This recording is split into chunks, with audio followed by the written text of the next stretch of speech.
Pag-uulat mula naman sa ating CMN roving reporter sa Mindanao.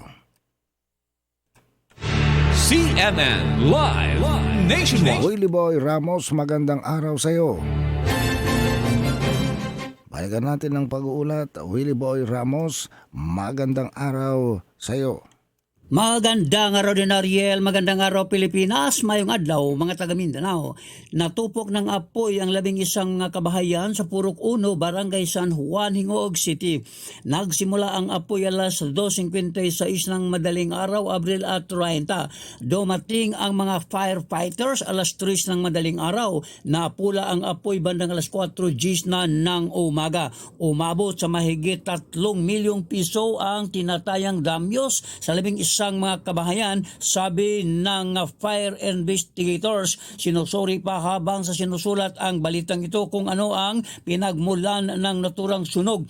Inihimpel na ng mga barangay officials ang mga nasunugan sa covered court ng naturang barangay. Sa pakikipag-ugnayan naman ni former San Juan Barangay Captain na si Roy Abad, siyam ka mga pamilya ang direktang naapektuhan sa naturang sunog na sina G. Mark Salingay, Fatima Lago, Marilo Casing, Oscar Bitangcor, Jerome Canillas, Fi Palak, Lani Mendoza at isang Chimi Baa. Samantala, magtatalaga ang Police Regional Office Region 10 ng 4,137 mga police personnel across the region para magbantay sa Labor Day, Mayo 1. Kabilang sa deployment ayon pa kay Police Regional Office Region 10 Regional Director Police Brigadier General Christopher Abrahano, ang 3,800 po mula sa Philippine National Police, 4 po mula sa Bureau of Fire Protection, Armed Forces of the Philippines at ang Philippine Coast Guard, habang mayroon namang 179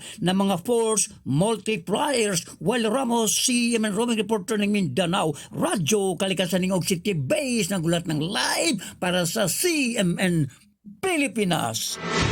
CNN Live Nationwide. Maraming salamat, Willie Boy Ramos, ang ating CMN roving reporter sa Mindanao.